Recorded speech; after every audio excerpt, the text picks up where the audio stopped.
কয়েক বছর আগে ঝাড়খণ্ডের মুনি হোড়ো তার ৬০ বছর বয়সী কাকিমাকে কোদাল দিয়ে কুপিয়ে খুন করে।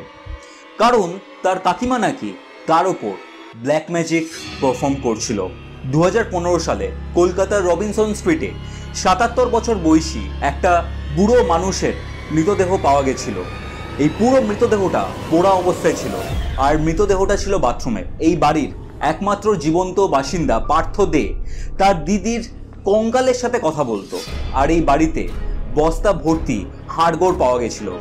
দিল্লির বুড়ারিতে ১১ জন ফ্যামিলি মেম্বার একসাথে একই দিনে সুসাইড অ্যাটেম্প্ট করেছিল। এরকম কেসের কথা যদি আমি তোমাদেরকে বলি তাহলে লিস্ট শেষ হবে না। এই কেসগুলোর মধ্যে কয়েকটা জিনিস কমন রয়েছে: তান্ত্রিক ক্রিয়া প্রক্রিয়া, ব্ল্যাক ম্যাজিক এবং কোনো মৃত ব্যক্তি। এই রিলেটেড ব্যাপারে আমরা কয়েকটা শব্দ প্রায়ই শুনে থাকি: তন্ত্র, মন্ত্র, মারণ, উচ্চাটন, বশীকরণ, তান্ত্রিক, অঘরী, কাপালিক, ব্ল্যাক ম্যাজিক অর্থাৎ কালো জাদু, হিউম্যান বা অ্যানিমাল স্যাক্রিফাইস এবং ১০ মহাবিদ্যা। এই প্রত্যেকটা জিনিসের ব্যাপারেই আজকের এই ভিডিওতে আমি তোমাদেরকে ব্রিফলি জানাবো। আর তোমাদেরকে এটাও জানাবো তোমরা কিভাবে বুঝবে যে তোমাদের ওপর কোনো তান্ত্রিক প্রক্রিয়া বা ব্ল্যাক ম্যাজিক পারফর্ম করা হচ্ছে কিনা, যাতে তোমরা এবং তোমাদের প্রত্যেকটা ফ্যামিলি মেম্বার সেফ অবস্থায় থাকে। সো এই ভিডিওটাকে স্কিপ না করে শেষ অবধি দেখতে থাকো।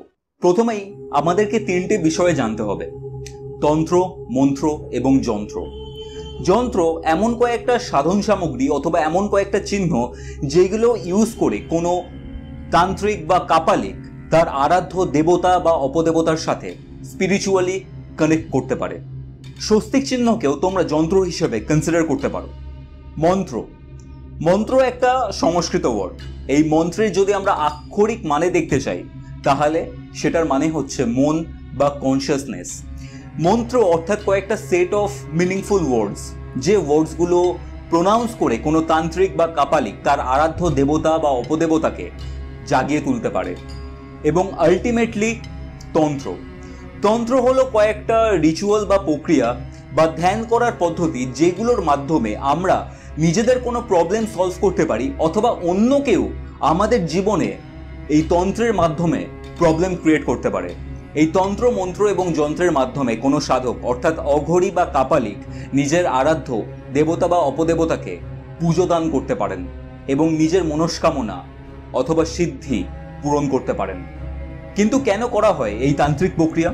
যদি খুব সিম্পল ওয়ার্ডসে আমি তোমাদেরকে বোঝাতে চাই তাহলে আমি বলবো 4টে মেন জিনিসের জন্য এই তান্ত্রিক প্রক্রিয়া ইউজ করা হয়: বশীকরণ, মারণ, উচ্চাটন এবং সন্তান প্রাপ্তি। বশীকরণের মাধ্যমে কোনো মানুষকে নিজের বশে আনা যায়। সেই মানুষের দেহ মন পুরোপুরিভাবে সেই ব্ল্যাক ম্যাজিক প্র্যাকটিশনার কন্ট্রোল করতে পারেন। মারণ বা উচ্চাটন সাধারণত শত্রুর ওপর প্রয়োগ করা হয়। এক্ষেত্রে শত্রুর সমূহ বিনাশ ঘটতে পারে।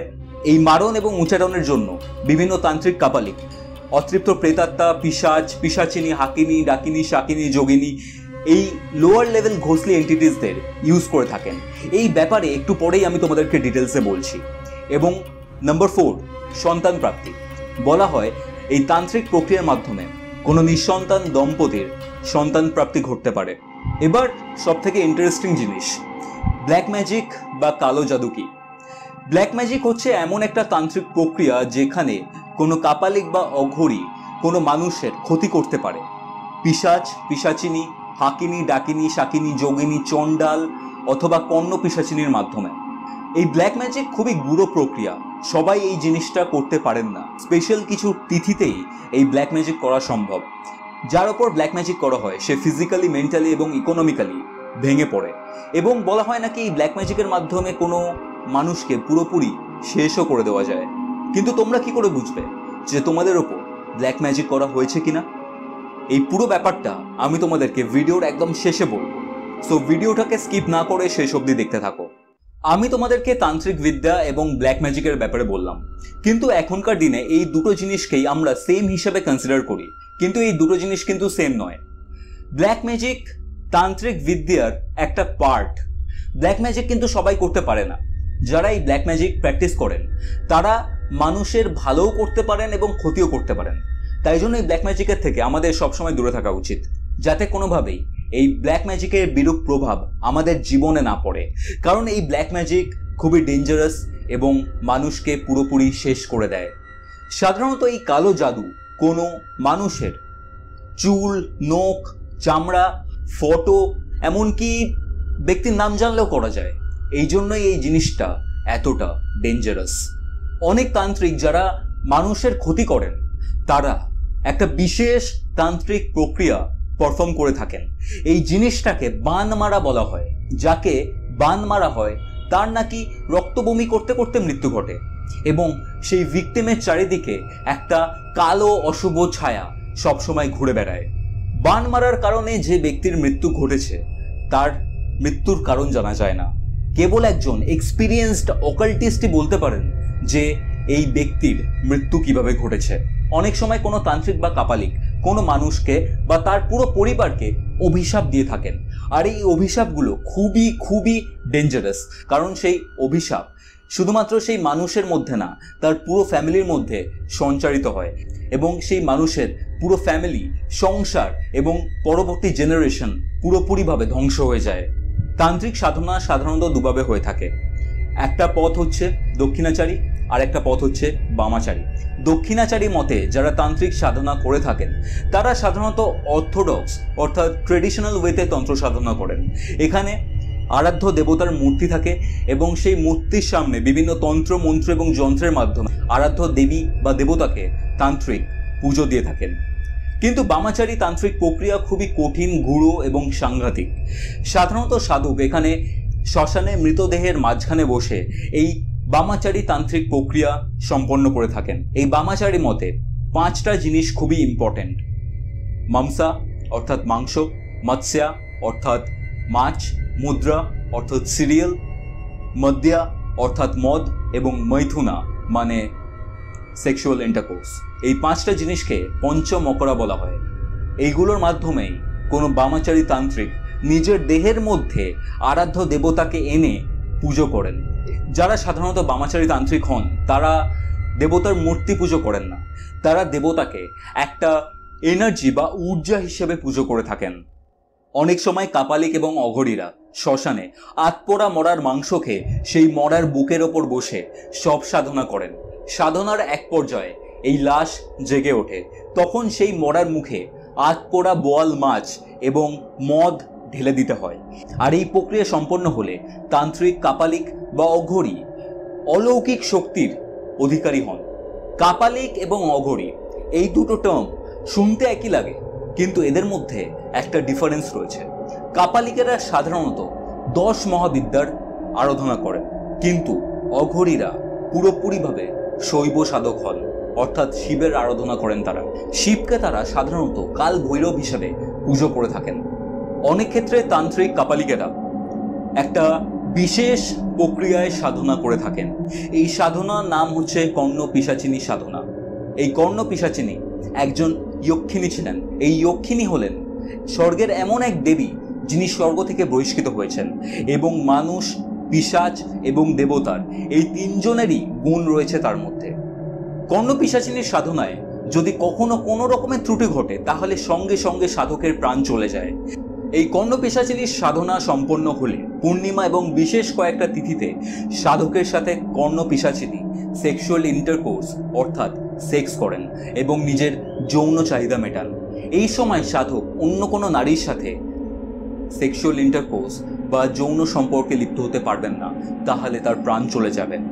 যে সাধক কর্ণ পিশাচিনীর সাধনা সম্পন্ন করতে পেরেছেন সে মানুষের পাস্ট, প্রেজেন্ট এবং ফিউচার অ্যাকিউরেটলি বলে দিতে পারেন।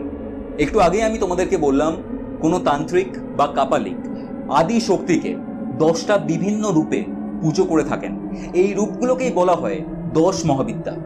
এই 10 মহাবিদ্যার অধীনস্থ দেবীরা হলেন মা কালী, তারা, সদসী, ভুবনেশ্বরী, ত্রিপুরা ভৈরবী, ছিন্নমস্তা, ধূমাবতী, বগলামুখী, মাতঙ্গী এবং কমলা। এরা মানুষের কল্যাণ যেমন করেন, কিন্তু কোনো মানুষের ওপর বা কোনো পরিবারের ওপর এই দেবীরা যদি কুপিত হন তাহলে তাদের ওপর নেমে আসে সমূহ বিপদ। এই 10 মহাবিদ্যার অধীনস্থ কোনো পিশাচ শেষ করে দেয় সেই মানুষকে অথবা উক্ত পরিবারকে। এই 10 মহাবিদ্যা নিয়ে আমি যখন রিসার্চ করছিলাম তখন এই 10 মহাবিদ্যার অধীনস্থ বিভিন্ন দেবীদের ব্যাপারে আমি বিভিন্ন ইন্টারেস্টিং কিন্তু ভয়ঙ্কর তথ্য জানতে পেরেছি। আমি ভেবেছিলাম যে এই তথ্যগুলো আমি এই ভিডিওটার মধ্যে ইনক্লুড করব, কিন্তু ভিডিওটা অনেকটা লম্বা হয়ে যাবে। তোমরা কি এই 10 মহাবিদ্যার ব্যাপারে ডিটেলসে জানতে চাও? এখানে একটা কথা বলি, এই 10 মহাবিদ্যার অধীনস্থ যে দেবী রয়েছেন তার মধ্যে একজন দেবী হলেন মাতঙ্গী। এই মাতঙ্গীকে মা সরস্বতীর তান্ত্রিক রূপ বলে মনে করা হয়। এনার ব্যাপারে আমি যখন পড়ছিলাম এবং জানছিলাম তখন আমার গা শিউরে উঠেছে। তোমরা যদি চাও এই 10 মহাবিদ্যার ব্যাপারে জানতে, তাহলে আমাকে কমেন্ট সেকশনে কমেন্ট করে বলো, তাহলে এই 10 মহাবিদ্যা নিয়ে একটা ডেডিকেটেড ভিডিও আমি বানাবো। প্রথমে যেটা বলছিলাম, তোমরা কি করে বুঝবে যে তোমাদের ওপর অথবা তোমাদের কোনো ফ্যামিলি মেম্বারের ওপর ব্ল্যাক ম্যাজিক পারফর্ম করা হয়েছে? এটা বোঝার কয়েকটা উপায় রয়েছে। এই উপায়গুলোই এবার আমি তোমাদেরকে বলবো। যখন কারোর ওপর ব্ল্যাক ম্যাজিক পারফর্ম করা হয় তখন সে একটা নেগেটিভ এনার্জির সংস্পর্শে থাকে। সেই নেগেটিভ কালো দূষিত আত্মা বা প্রেতাত্মা তাকে সবসময় ঘিরে থাকে। ভিকটিম সবসময় ল্যাথার্জিক ফিল করেন, তার কোনো কাজ করতে ইচ্ছা করে না। সে যে কাজটাই করুক না কেন তাতে বাধা পড়ে। কোনো একটা জিনিস সে অনেক সময় ধরে করে আসছে এবং খুব ভালোভাবে চলছে, সেটা হঠাৎ করেই বন্ধ হয়ে যায় বা থেমে যেতে শুরু করে। সবসময় এই ভিকটিমসদের মধ্যে অচেনা একটা ভয় কাজ করে। তাদের সবসময় মনে হয় যে তাকে চারিদিক দিয়ে কেউ ঘিরে রয়েছে এবং তার ওপর সবসময় কেউ নজর রাখছে। রাতে সে ঘুমোতে পারে না এবং ঘুমোলেও তার অদ্ভুত এবং খুব ভয়ানক স্বপ্ন আসে, যেগুলো দেখে সে আস্তে আস্তে ডিপ্রেশনে চলে যায়। মাঝে মধ্যে ভিকটিম কোনো ছায়ামূর্তি দেখে, কিন্তু বলা বাহুল্য সেই ছায়াগুলো কোনো মানুষের ছায়া নয়। বলা হয় অনেকে নাকি ব্ল্যাক ম্যাজিকের প্রভাবে পাগল হয়ে গেছেন এবং পাগল হয়ে আলটিমেটলি আত্মহত্যা বা সুসাইড কমিট করেছেন। যাদের ওপর এই ব্ল্যাক ম্যাজিক পারফর্ম করা হয় তারা ফিজিক্যালি, মেন্টালি, ফিনান্সিয়ালি পুরোপুরিভাবে ভেঙে পড়েন। যদি তোমাদের মনে হয় যে তোমাদের ওপর কেউ ব্ল্যাক ম্যাজিক পারফর্ম করেছে বা তোমাদের ফ্যামিলি মেম্বারদের ওপর কেউ ব্ল্যাক ম্যাজিক পারফর্ম করেছে, তাহলে তোমার সব থেকে নিকট কোনো ব্যক্তি যাকে তুমি বিশ্বাস করো তার সাথে এই ব্যাপারটা নিয়ে কথা বলো। এই ব্যাপারটা নিজের মধ্যে চেপে রেখো না। আমি যা শুনেছি এই ব্যাপারটাকে নিয়ে রিসার্চ করার সময় এই জিনিসগুলো কিন্তু সলভ করা যায়। এখানে একটা লাইন আমার মনে পড়ে গেল, যেটা একটা বইয়ে আমি পড়েছিলাম। বইটার নাম এবং ইনকিউজিশন। আগমবাগিশ বলে এক মহাশয়, যিনি আগমবাগিশ পদ্ধতিতে তন্ত্র সাধনা করতেন, তোমরা হয়তো অনেকেই তার ব্যাপারে শুনেছো। তিনি একটা কথা বলেছিলেন, ভালোবাসাই সব থেকে বড় তন্ত্র, সব থেকে বড় জাদু। তোমাদের যেমন কেউ ক্ষতি চায়, এমনও অনেক লোকজন আছে যারা তোমাদের ভালো চায়, যারা তোমাদেরকে ভালোবাসে। এই কথাটা সবসময় মনে রাখবে এবং জীবনে চলার পথে কখনো থেমে যাবে না। তোমরা কি 10 মহাবিদ্যা, কর্ণপিশাচিনী এবং অঘরীদের ব্যাপারে ডিটেলসে ভিডিওস চাও? যদি চাও তাহলে আমাকে কমেন্ট সেকশনে কমেন্ট করে জানাও। তোমাদের যদি এই ভিডিওটা ভালো লাগে অবশ্যই লাইক অ্যান্ড শেয়ার করো, যাতে এই ব্যাপারগুলো নিয়ে মানুষ আরও সচেতন হতে পারে এবং ওয়াইজ ডিসিশন নিতে পারে। আর তোমরা যদি এই কিউরিওফাইড চ্যানেলে নতুন হও তাহলে প্লিজ সাবস্ক্রাইব করো। সাবস্ক্রাইব করে যে বেল আইকন রয়েছে সেটা প্রেস করো অ্যান্ড সিলেক্ট অল অপশন, যাতে এরকম টাইপের আরও ইন্টারেস্টিং ভিডিওর আপডেট তোমরা সবার আগে পেয়ে যাও। কিউরিওফাইটে এখন 100+ ভিডিওস রয়েছে। তোমরা যদি কিউরিওফাইটের বাকি ভিডিওসগুলো দেখতে চাও তাহলে স্ক্রিনে আসা বক্সগুলোতে ক্লিক করো, এবং তোমরা যদি এখনও সাবস্ক্রাইব করে না থাকো তাহলে স্ক্রিনে আসা চ্যানেল লোগোতে ক্লিক করে সাবস্ক্রাইব করে ফেলো।